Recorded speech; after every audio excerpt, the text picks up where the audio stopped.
দর্শক আপনাদের সবাইকে শুভেচ্ছা আমন্ত্রণ জানাচ্ছি প্রথম আলোর আজকের বার্তা কক্ষের আয়োজনে।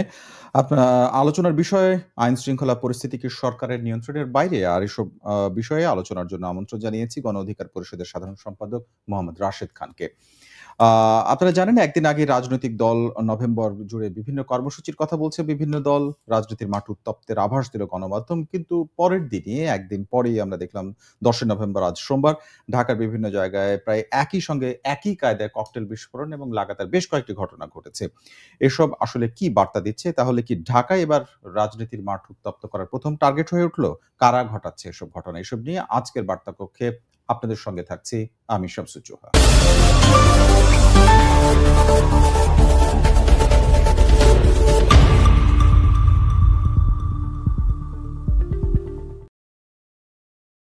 যাচ্ছি আজকের বার্তা কক্ষের অতিথি মোহাম্মদ রাশেদ খান আপনার কাছে। আপনাকে স্বাগত জানাচ্ছি। ধন্যবাদ।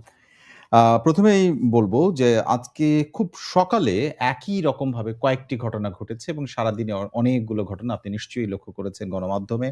আমি বিশেষ করে দুটো জায়গার কথা বলব। দুটো প্রতিষ্ঠান, একটি গ্রামীণ ব্যাংক আর আরেকটি হচ্ছে খাদ্যপণ্যের প্রতিষ্ঠান প্রবর্তনা। দুটোরই মালিক দুজন উপদেষ্টা। এই জায়গা এবং তার সঙ্গে আরেকজন বুদ্ধিজীবী লেখক ফরাদ মজহারেরও অংশীদারিত্ব রয়েছে। এই এটি আসলে কোনো কিছুর ইঙ্গিত দেয় কিনা, আপনি খুঁজে পান কিনা? ধন্যবাদ সবাইকে শুভেচ্ছা। গণ-অভ্যুত্থানের পরপর আমরা যেটি সরকারকে বলে আসছিলাম হুম। যে আপনারা যদি ফ্যাসিবাদকে নির্মূল করতে না পারেন, হুম। সেক্ষেত্রে কিন্তু নির্বাচনের আগে ফ্যাসিবাদ মাথাচাড়া দিয়ে উঠবে। এবং সেটি কিন্তু হচ্ছে। আপনি যদি লক্ষ্য করেন, গত ২ সপ্তাহ ধরে আওয়ামী লীগ নানানভাবে মাঠে ফেরার চেষ্টা করছে।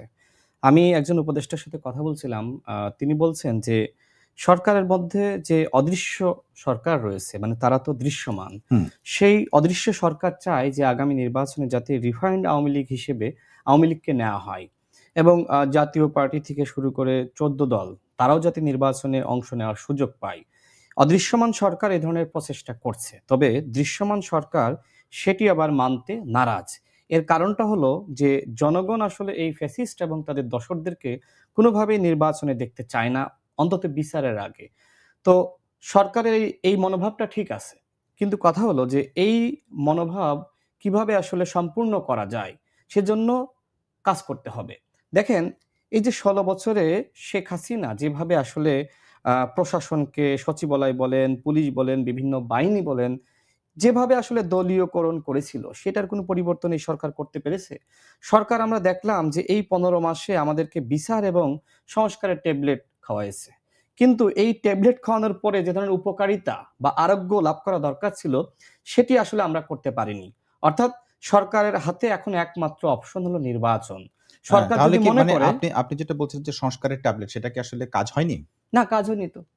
সংস্কার যদি আপনি করতেন, সেক্ষেত্রে আওয়ামী লীগ তো এইভাবে মাঠে নামার সুযোগ পেত না।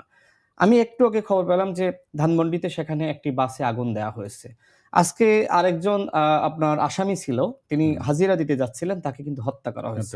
গুলি তার করা নাম খুব মামুন। কাছে থেকে গুলি করা হয়েছে। চট্টগ্রামে একই ধরনের ঘটনা ঘটেছে।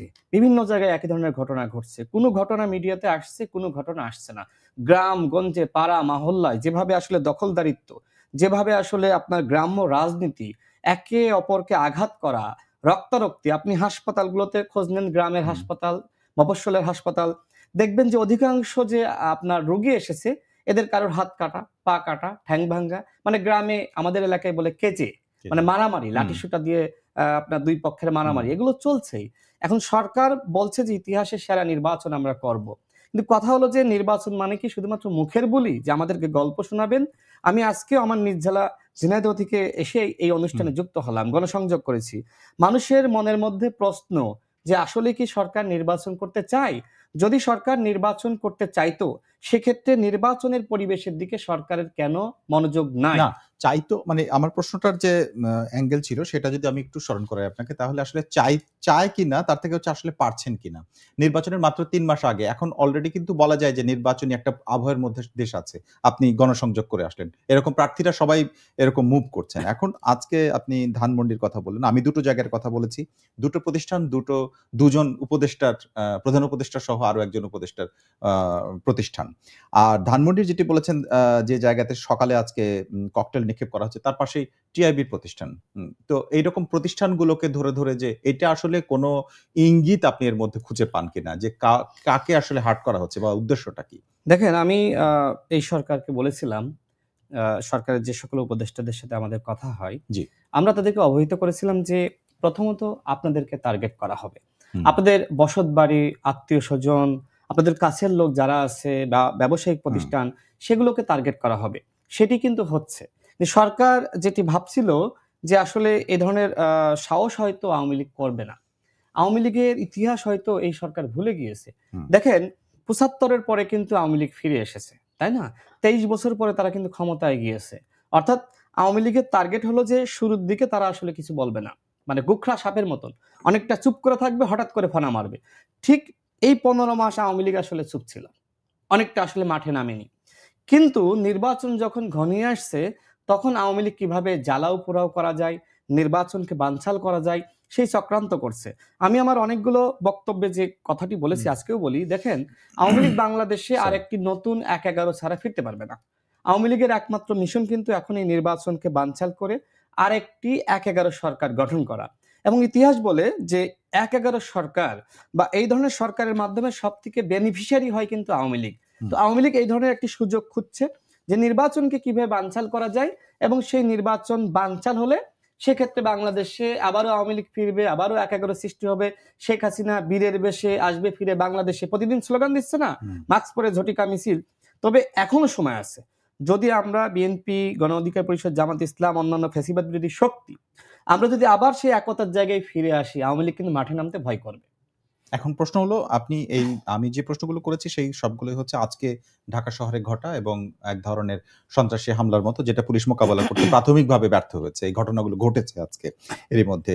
আপনি সেই আলোচনাটাকে বারবার আওয়ামী লীগের কাছে কি এইজন্য নিয়ে যাচ্ছেন যে ১৩ তারিখে যে অনলাইনে কর্মসূচি ঘোষণা করা হয়েছে ঢাকা লকডাউনের সেটাকে টার্গেট করে আপনি মূলত কথা বলছেন নাকি সার্বিকভাবে বলেছেন? দেখেন, ১৬ বছরে হুম, পুলিশের মধ্যে যে দলীয়করণ করা হয়েছে, এই জুলাই গণঅভ্যুত্থানে প্রায় ২০০০ শহীদ হয়েছে। হুম, এদেরকে কারা হত্যা করেছে? পুলিশের মধ্যে যারা আওয়ামী লীগের ছিল তারা। আমরা কিন্তু একটা সময় স্লোগান দিয়েছি, ছাত্রলীগ এবং পুলিশ লীগ। তার মানে কি? পুলিশকে লীগ বানানো হয়েছিল।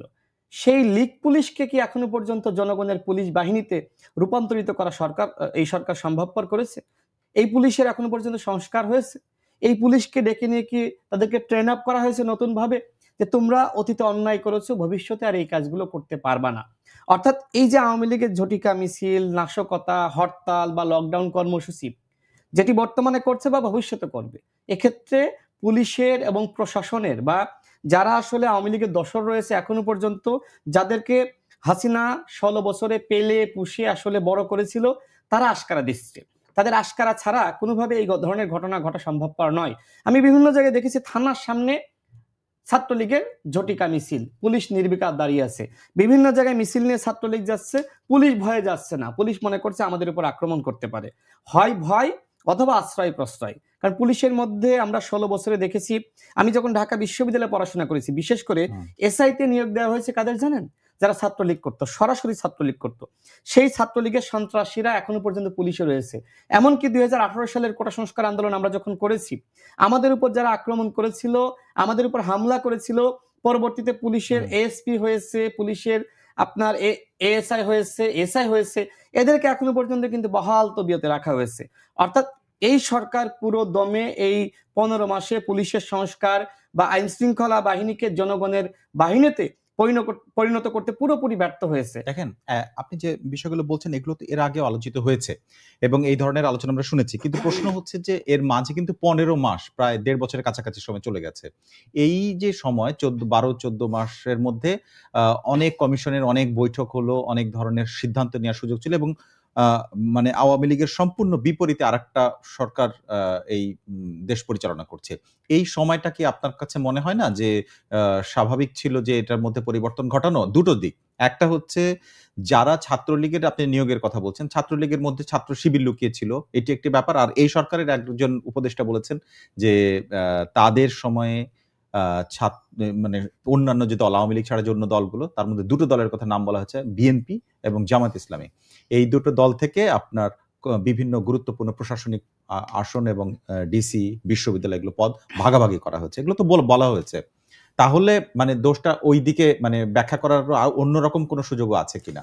দেখেন, একজন উপদেষ্টা বলতে তথ্য উপদেষ্টা। জি। আমি নিজেও সেই অনুষ্ঠানে ছিলাম। জি। তিনি বলেছিলেন যে প্রশাসন, ডিসি, এসপি, ভিসি এবং অন্যান্য যে নিয়োগগুলো রয়েছে, এই নিয়োগগুলো বিএনপি এবং জামাত ইসলামী ভাগাভাগি করে দিয়েছে।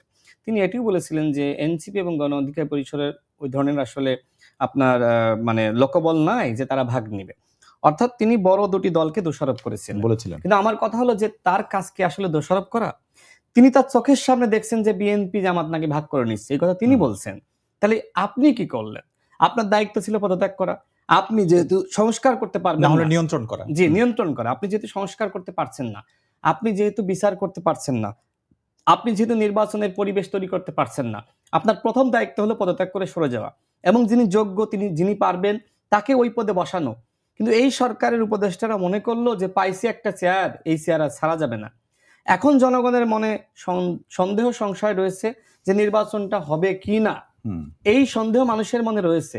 আর মানুষ মনে করে যে সরকার হয়তো ইচ্ছাকৃতভাবে এই ধরনের পরিবেশ ঘোলাটে করছে। দেখেন, উপদেষ্টাদের কেউ চায় যে রিফাইন্ড আওয়ামী লীগ হিসেবে আওয়ামী লীগ কাজ করার সুযোগ পাক এবং এই জন্য কয়েকজন উপদেষ্টা আপনার আওয়ামী লীগের কয়েকজনকে জামিন করানোর ক্ষেত্রে তাদের ভূমিকা আছে বলে আমি শুনেছি। তো যাই হোক, সেটা ভিন্ন ব্যাপার। আমার কথা হলো যে আওয়ামী লীগ যদি নির্বাচনের সুযোগ পায়, সেটি হোক স্বতন্ত্রভাবে, দামি মামি কিংবা অন্য কোনো উপায়ে বা জাতীয় পার্টির কাঁধে ভর করে।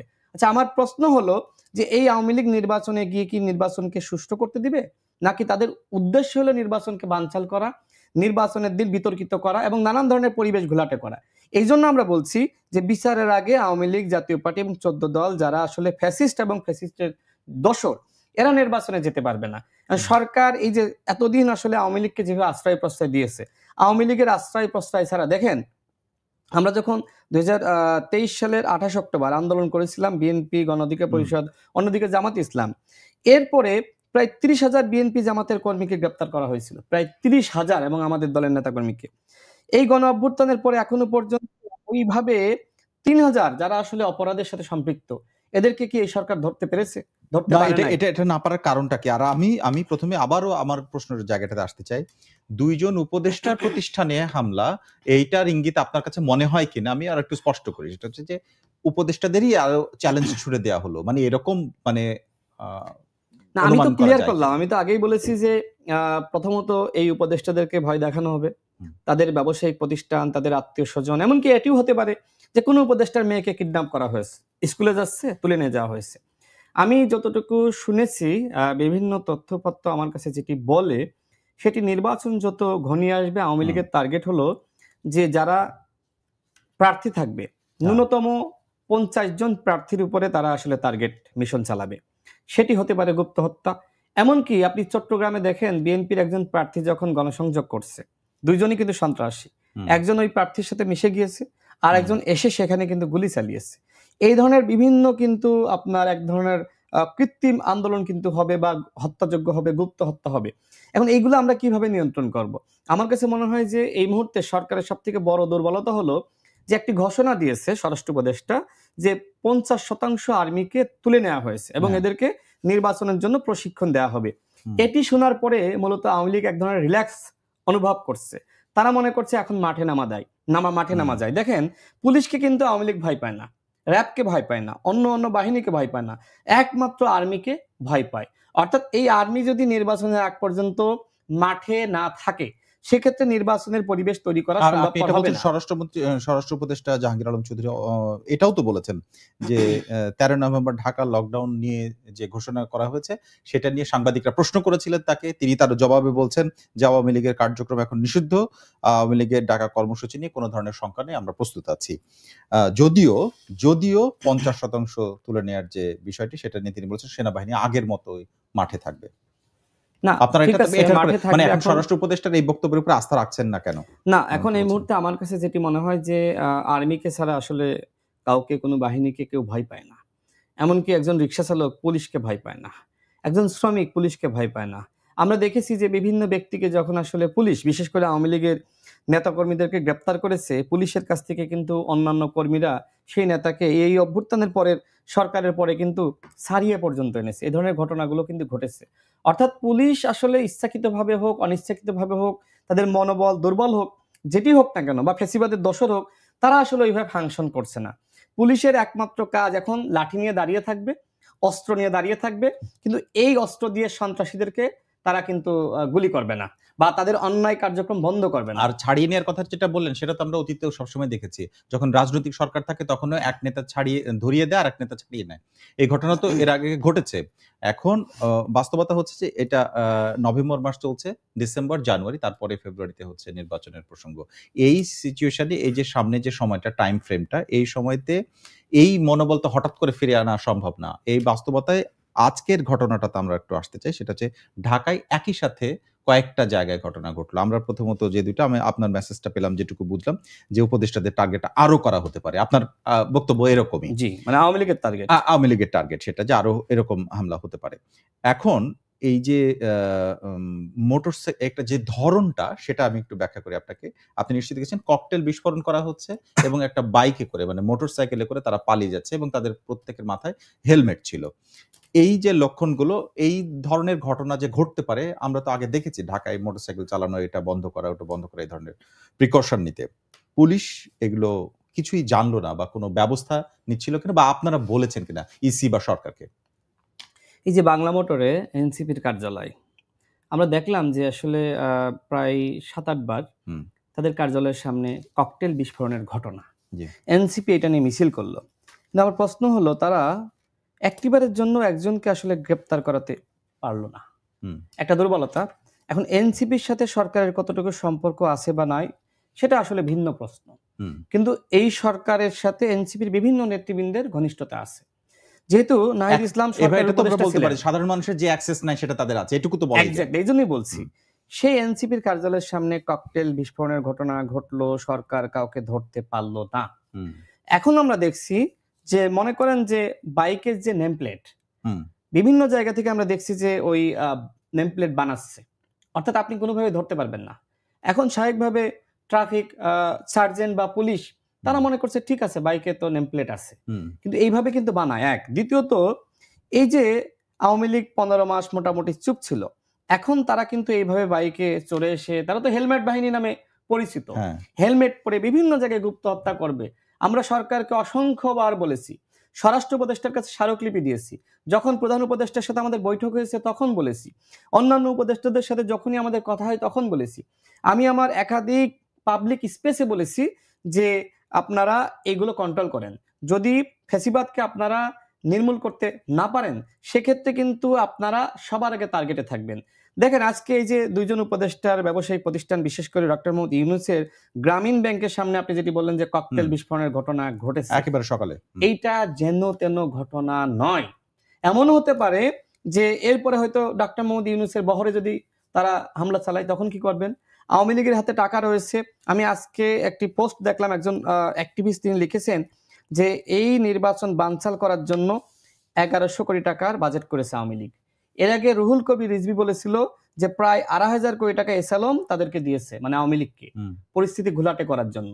অর্থাৎ আগামী নির্বাচন সরকার যেটি বলছে যে ইতিহাসের সেরা নির্বাচন করবে, এখনকার যে বর্তমান আইন শৃঙ্খলা পরিস্থিতি, আমার কাছে মনে হচ্ছে যে এই সরকার পুরোপুরি আসলে আইন শৃঙ্খলা রক্ষা করতে ব্যর্থ হয়েছে, এবং আগামী নির্বাচন হতে যাচ্ছে ইতিহাসের সবথেকে চ্যালেঞ্জিং এবং সংঘর্ষময় নির্বাচন। এটি আমি কেন বলছি?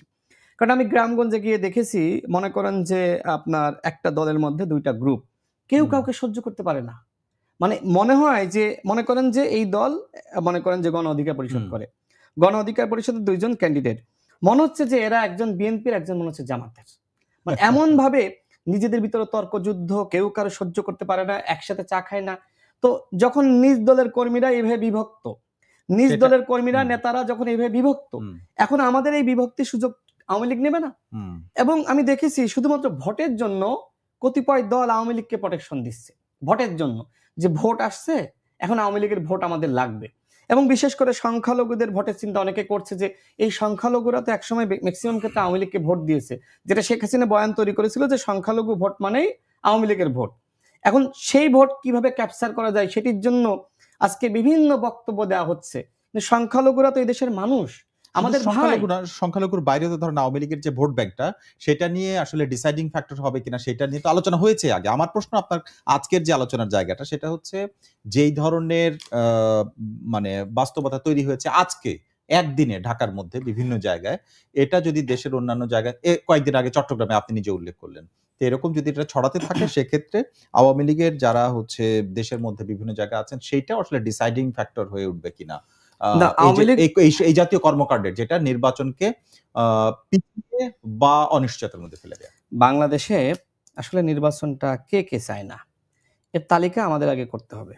প্রথমত, ভারতীয় আধিপত্যবাদী শক্তি বাংলাদেশে নির্বাচন চায় না। দ্বিতীয়ত, আওয়ামী লীগ বাংলাদেশে নির্বাচন চায় না। জাতীয় পার্টি 14 দল নির্বাচন চায় না। এবং এই প্রশাসনের মধ্যে যারা অদৃশ্যমান সরকার রয়েছে, সরকারের মধ্যে তারা নির্বাচন চায় না। কতগুলো ফ্যাক্টর দেখেন, এরা কেন নির্বাচনটা চায় না? কারণ এরা মূলত মনে করে যে হাসিনা না ফিরে আসলে যদি আগামীতে বিএনপি ক্ষমতায় আসে বা যে দলই আসুক না কেন এদের বিচার হবে। তো সেক্ষেত্রে এদের মূল প্ল্যানটা হলো, সেটা আওয়ামী লীগ বলেন বা আওয়ামী লীগের যারা এখনো পর্যন্ত এই সরকারে আছে, যে আরেকটি একাগ্র সৃষ্টি করার মাধ্যমে হাসিনাকে বাংলাদেশে ফিরে আনা এবং আওয়ামী লীগকে পুনর্বাসিত করা। এখন এই আওয়ামী লীগকে পুনর্বাসিত করতে গেলে কি করতে হবে? প্রথমত গুপ্ত হত্যা চালাইতে হবে, যারা প্রার্থী হয়েছে এদেরকে হত্যা করতে হবে, বাড়িঘরে হামলা করতে হবে, রাস্তায় বোমা নিক্ষেপ করতে হবে, অস্থিতিশীল পরিস্থিতি তৈরি করতে হবে, যে কোনো ভাবে একটি অরাজকতা সৃষ্টি করা। এখন আওয়ামী লীগ সবে মাত্র এই 2 সপ্তাহ ধরে আস্তে আস্তে আস্তে আস্তে অরাজকতা শুরু করেছে। এরপরে যখন তফসিল দিবে তখন দেখবেন এই যে অনুমানটা বলছেন, এই যে ব্যাখ্যাটা করছেন আপনি, আমাদের যারা বিশ্লেষক আসেন তারাও এই ধরনের কথা বলেন, আপনিও বলছেন, রাজনীতিবিদ একজন হয়ে এটা বলছেন।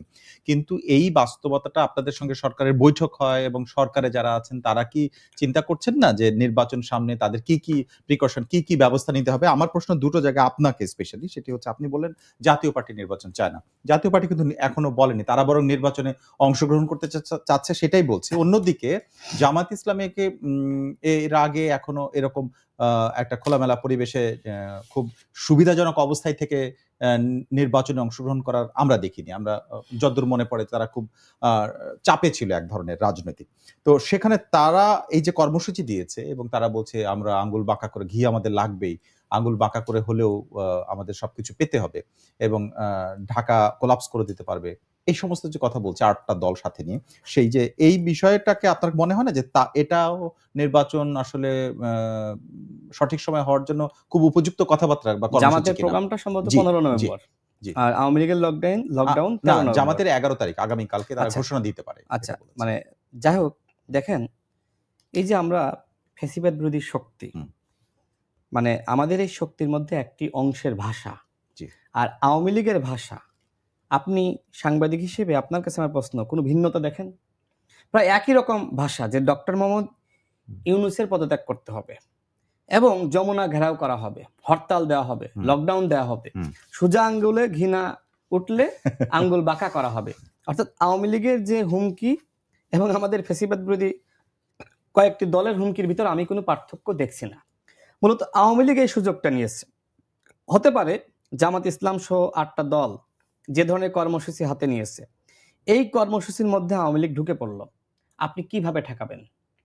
দ্বিতীয়ত, এই কর্মসূচির মধ্যে ঢুকে তারা বোমা নিক্ষেপ করলো বা তারা এক ধরনের অরাজকতা সৃষ্টি করলো, এটা তো মানে আপনার অনুমান বলছেন আপনি? হতে পারে, বাংলাদেশের রাজনীতিতে অতীতে এটা হয়েছে, যে কারণে এর বাস্তবতা আছে, এটা শুধুমাত্র অনুমান না।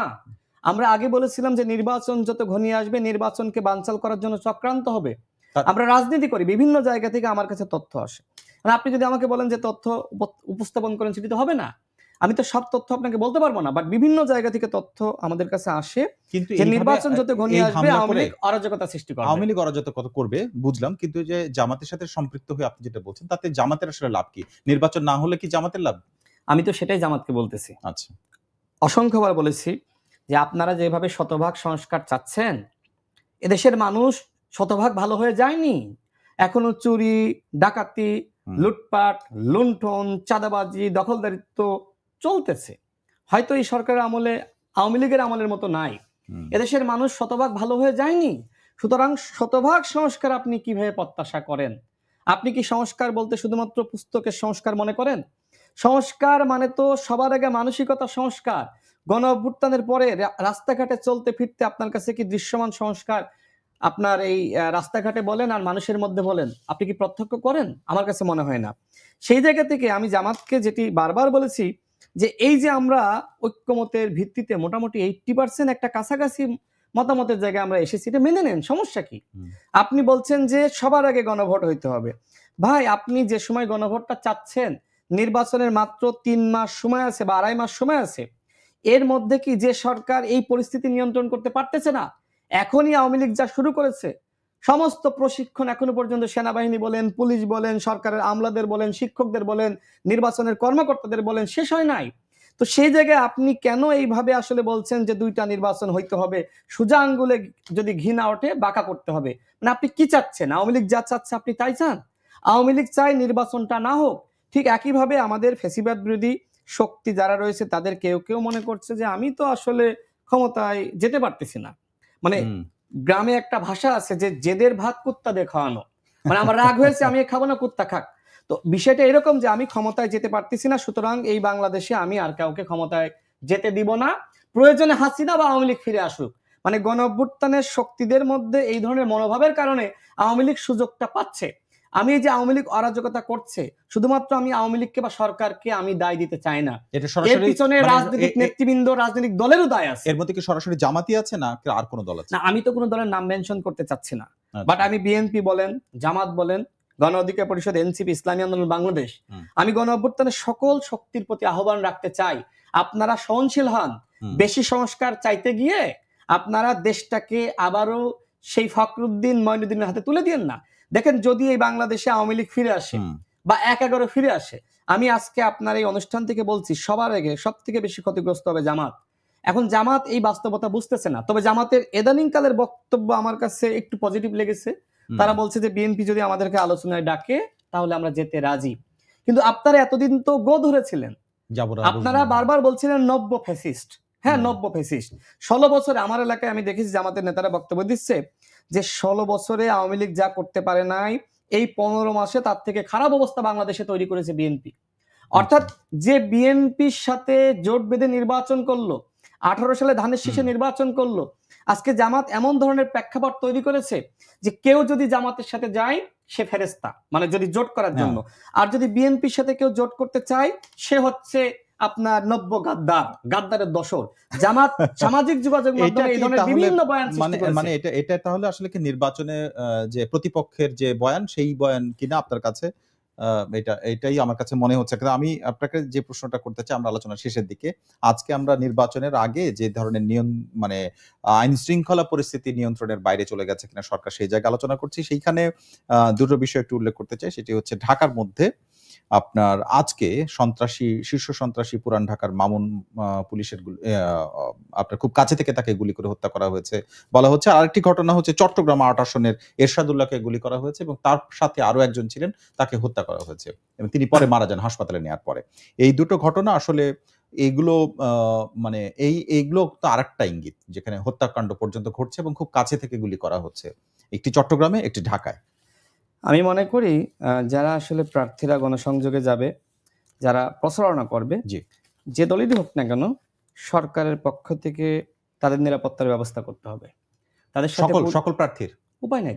আচ্ছা, 300 আসনে যদি প্রত্যেকটা যদি আমি 3 জন করে প্রার্থী দিই, মানে সবচেয়ে কম, তাহলে অন্তত 900 জন প্রত্যেককে আসলে এটা খুব বেশি সমস্যা না। আচ্ছা, আমি মনে করি 5 জন করে পুলিশ প্রত্যেক প্রার্থীর সাথে থাকা উচিত। যদি এই ধরনের পরিবেশটা না তৈরি করতে পারে, তাহলে ওই যে বললাম যে আওয়ামী লীগের টার্গেট হলো প্রার্থীদেরকে হত্যা করা। কারণ যদি 50 জন প্রার্থীকে হত্যা করে, তাহলে বাংলাদেশে নির্বাচন হবে? আওয়ামী লীগ এবং ভারত চায় না বাংলাদেশে যথাসময়ে নির্বাচন হোক। ভারত স্পষ্টভাবে বলেছে যে বাংলাদেশে আওয়ামী লীগ ছাড়া আমাদের কোনো বন্ধু নাই। তো সেই জায়গায় তারা নির্বাচনকে বাধাগ্রস্ত করার জন্য এমন কোনো কাজ নাই যা করছে না। দেখেন, আওয়ামী লীগের যে টাকা পয়সা, লুটপাটের টাকা, সেই টাকাগুলো এখন তারা ব্যবহার করবে। আমি আগে কিন্তু ক্লিয়ার করেছি যে 15 মাসে আওয়ামী লীগ চুপ ছিল। আওয়ামী লীগ হলো গোক্র সাপের মতন, মানে তারা চুপ করে ঘুমিয়েছিল। এখন তারা নির্বাচনের আগে ফনা ধরেছে, বিভিন্ন জায়গায় এই ধরনের কার্যক্রম শুরু করেছে। চট্টগ্রামে প্রথমত দেখেছে যে সম্ভবপর কিনা। এই যে একজন আরেকজনকে গুলি করলো, দুইজনই সন্ত্রাসী, এই ধরনের ঘটনা কেন ঘটালো? ঘটিয়ে মূলত এক ধরনের ভয় সৃষ্টি করলো, যাতে করে প্রার্থীরা আর গণসংযোগে না যায়, তারা যাতে চুপচাপ থাকে, ভয় পায়। ভয় সৃষ্টি করা, ত্রাস সৃষ্টি করার জন্য এই কাজটি করেছে। দ্বিতীয়ত, আজকে যে ঘটনা ঘটলো, আমি শুনলাম যে ইমন এবং মামুন দুইজন বন্ধু জি। ছিল। অর্থাৎ ওই চট্টগ্রামে যে দুইজন বন্ধু ছিল, এইখানেও দুইজন বন্ধু ছিল। অর্থাৎ এখন আপনি হয়তো এ ধরনের খুনি এদেরকে ভাড়া করছেন, মানে পরিবেশকে এক ধরনের আনস্টেবল করার জন্য বা এর ভীতিকর সাথে করার এর জন্য। সাথে সরকারের আরেকটা দিক এই আইন শৃঙ্খলা পরিস্থিতির ক্ষেত্রে সারা দেশের ক্ষেত্রেই ২৪শে আগস্টের পর থানাগুলো লুট হওয়ার পরে যে অস্ত্র সেগুলোর কিন্তু সুরাহা এখন পর্যন্ত হয়নি। সেটার কোনো প্রভাব আসলে আছে কিনা বা বাইরে থেকে অস্ত্র আসা-টাসা এই ধরনের কথাও শোনা গেছে মাঝে। সেই ধরনের কোনো বিষয় আপনার মানে ব্যাখ্যা আছে কিনা আপনার দেখেন, কাছে? আমি যতটুকু জানি যে অস্ত্র লুট হয়েছিল। হুম, এখন সেই অস্ত্র আসলে কারা লুট করলো? হুম, সরকার কি ১৫ মাসে এটার জন্য কোনো তদন্ত করেছে? এছাড়া আওয়ামী লীগের যারা বা ছাত্রলীগের যারা আওয়ামী লীগের সময়ে অস্ত্রের লাইসেন্স নিয়েছিল, সেগুলো সব জমা নেওয়ার ব্যবস্থা করেছে? অথবা বিভিন্ন সন্ত্রাসীরা, আমরা দেখছি যে বিভিন্ন জায়গায় অস্ত্র নিয়ে গোলাগুলি করতেছে, একজন আরেকজনকে হত্যা করতেছে।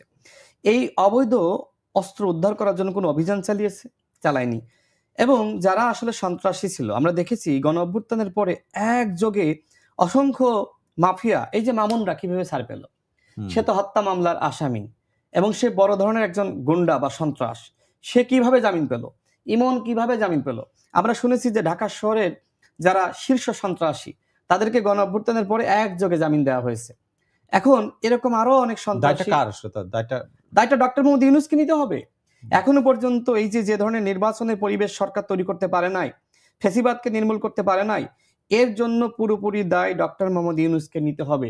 শুধুমাত্র দায় নিলেই হবে না, এর খেসারত তাকে দিতে হবে, এই উপদেষ্টা পরিষদকে দিতে হবে। আমি আপনাকে একটা হিস্ট্রি বলি। দেখেন, কয়েকজন সরকারের গুরুত্বপূর্ণ ব্যক্তির সাথে আমার কথা হচ্ছিল, আমরা যখন বিভিন্ন সময় কথাবার্তা হয় না, তো একজন বলছিল যারা আসলে ১৬ বছরে বিএনপি জামাত তকমা দিয়ে যাদেরকে আসলে আপনার শাস্তি দেওয়া হয়েছে, অপসারণ করা হয়েছে, এদেরকে যদি আমরা এখন একযোগে ফিরিয়ে আনি, এরা বিএনপি এবং জামাতের এজেন্ডা বাস্তবায়নে কাজ করবে।